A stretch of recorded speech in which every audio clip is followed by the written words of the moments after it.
qishloq xo'jaligining respublika ijtimoiy iqtisodiyotidagi o'rni. Bunda biz yalpi ichki mahsulotga qo'shgan hissasi haqida gapirib o'tadigan bo'lsak, O'zbekiston Respublikasi qishloq xo'jaligi 2025-yilda yalpi ichki mahsulotning taxminan 17% tashkil qilishi kutilmoqda. Bu ko'rsatkich sohaning mamlakat iqtisodiyotidagi uchun strategik ahamiyatini yaqqol ko'rsatadi. Keyingi o'rinda masalan aholi bandligi va barqarorlikka qilayotgan ta'sirini ko'rib o'tamiz. Biz respublikamizda aholining 27% ayni qishloq xo'jaligi sohasida bandligi ko'rsatib o'tilgan, ayniqsa qishloq hududlarda ijtimoiy barqarorlikni kafolatlaydi. Bu esa aholi daromadlarini oshirish va albatta migratsiyani kamaytirishga xizmat qiladi. Keyingi o'rinda biz resurslardan samarali foydalanish haqida gapirib o'tamiz. Qishloq xo'jaligi yer va suv resurslaridan oqilona foydalanish va samarali foydalanish asosida ishlab chiqarishni tashkil etadi. Bu ayniqsa O'zbekiston kabi suv tanqisligi bo'lgan hududlar uchun muhim ahamiyat kasb etadi. Keyingi o'rinda bozor iqtisodiyotiga moslashuv, bozor iqtisodiyotida moslashgan erkin xo'jalik yuritish shakllari, ya'ni fermer va dehqon xo'jaliklarini aytib o'tamiz. Rivojlanishi soha samaradorligini oshirishga xizmat qilmoqda. Bu esa raqobat muhitini yaratadi va mahsulot sifatini yaxshilaydi. Bizga ma'lumki, masalan, har qanday sharoitda ishlab chiqarish sohasi bo'lsin, qishloq xo'jaligi sohasi bo'lsin, ko'proq ishlab chiqaruvchilar, ya'ni masalan bo'ladigan bo'lsa, bu yerda bizga raqobat paydo bo'ladi va albatta narxlarda muntazam o'sib bormasligini oldini oladi va mahsulotlarning sifatini yaxshilashga olib keladi. Oziq-ovqat va xomashyo yetkazib berish deyapti. Soha mahalliy aholini oziq-ovqat bilan ta'minlash bilan birga sanoat uchun muhim xomashyolarni ham yetkazib beradi va eksport salohiyatini oshirishda hal qiluvchi rol o'ynaydi. Keyingi o'rinda iqtisodiy islohotlar va qishloq xo'jaligi deyapmiz. O'zbekistonda hukumat tomonidan amalga oshirilayotgan iqtisodiy islohotlar qishloq xo'jaligi sohasini modernizatsiya qilish va uning samaradorligini oshirishga qaratilgan deyapmiz. 2010-yildan beri olib borilayotgan islohotlar natijasida fermer xo'jaliklari qariyb 3 barobarga oshgan.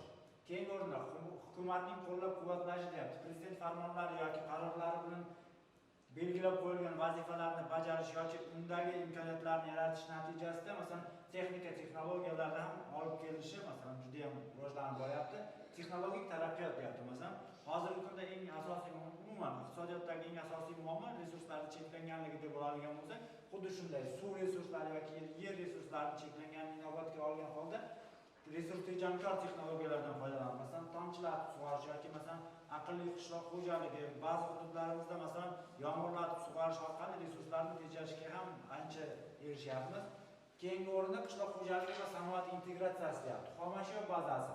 Har bir sohaga sanoatda ham masalan xomashyo yetkazib beruvchi tashkilotlar umuman olganda soha bo'ladi. Qishloq xo'jaligi ham xuddi shunday masalan sanoat uchun xomashyo bazasini ta'minlaydi deb o'tyapti.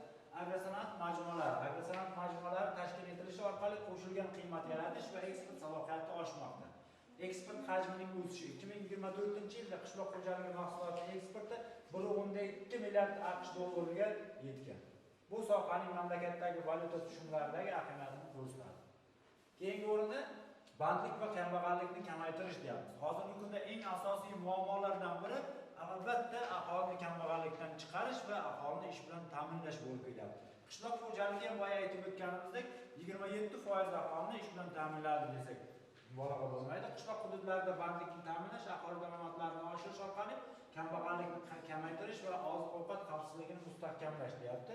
Oziq-ovqat barqarorligi, qishloq xo'jaligi mahsulotlari narxining barqarorligi, ya'ni masalan 1 yilda 12 oy bo'ladigan bo'lsa, o'sha 12 oy davomida qishloq xo'jaligi mahsulotlarini narxini barqaror bir xil ushlab turishga erishmoqchimiz yaqin orada. Yana hududiy rivojlanish. Albatta, masalan, viloyatlar kesimida yoki tumanlar kesimida oladigan bo'lsak ham, ba'zi bir tumanlarimizda sanoat korxonalari mavjud emasligini hisobiga qishloq xo'jaligi korxonalari hisobidan biz ularni masalan iqtisodiy faoliyatini yaxshilab boryapmiz. Keyingi o'rinda qishloq xo'jaligi korxonalarining iqtisodiy salohiyati deyapmiz. Ishlab chiqarish hajmi o'sishi 15%, eksport ulushi 20% va fermer xo'jaliklari soni mana 3 barobarga oshgan qishloq xo'jaligida. Keyingi o'rinda qishloq xo'jaligining ekologik va ijtimoiy muammolari, suv resurslari cheklovi.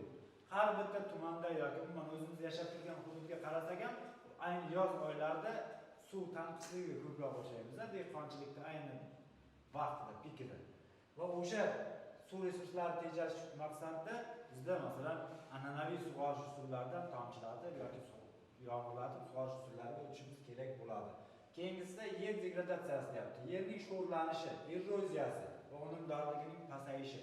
eng asosiy muammolardan biri bo'ladi va bunga loyiq masalan to'g'ri keladigan texnologiyalar va ishlarni amalga oshirishimiz kerak bo'ladi. Iqlim o'zgarishi, shu qurg'oqchilik, haroratning keskin ko'tarilishi ham masalan qishloq xo'jaligi ekinlariga juda ham qattiq ta'sir qiladi. Kadrlar masalasi.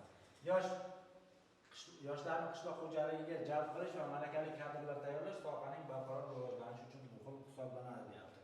Ayni damda masalan bizning universitetimizda o'sha qishloq xo'jaligi sohasiga mutaxassislarni, ya'ni yosh kadrlarni yetkazib berish bo'yicha universitet hisoblanadi. Keyingi o'rinda kelajak istiqbollari va rivojlanish yo'nalishlari, raqamli texnologiyalarni joriy etish, masalan aqlli qishloq xo'jaligi tizimlari, dronlar, sensorlar, ma'lumotlar tahlili asosida ishlab chiqarishni optimallashtirish.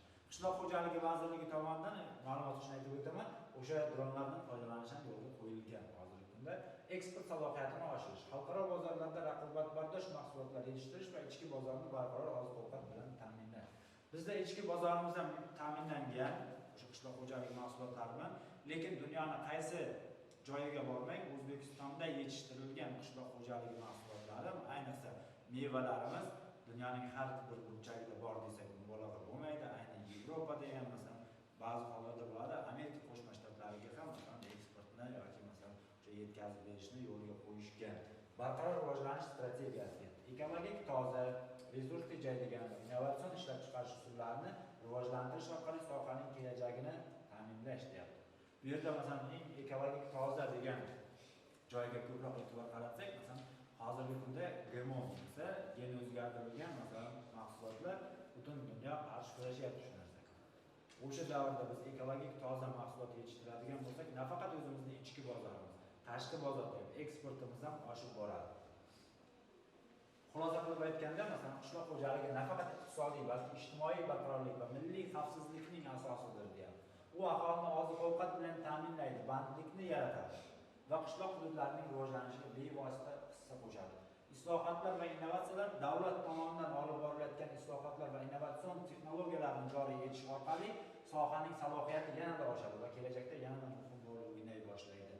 Hamkorlik va rivojlanish har birimizning vazifamiz qishloq xo'jaligini qo'llab-quvvatlash va rivojlantirishga hissa qo'shish, chunki bu mamlakatimizning farovonligiga zarur. Ertaga masalan o'qishni bitirganimizdan keyin ham biz ham o'sha qishloq xo'jaligi xodimi bo'ladigan bo'lsak, o'sha qilinayotgan islohotlar yoki berilayotgan huquq va majburiyatlarga to'g'ri yondashgan holda aynan o'sha cheklangan resurslardan to'g'ri oqlanib foydalanadigan bo'lsak, ham o'zimizni manfaatimiz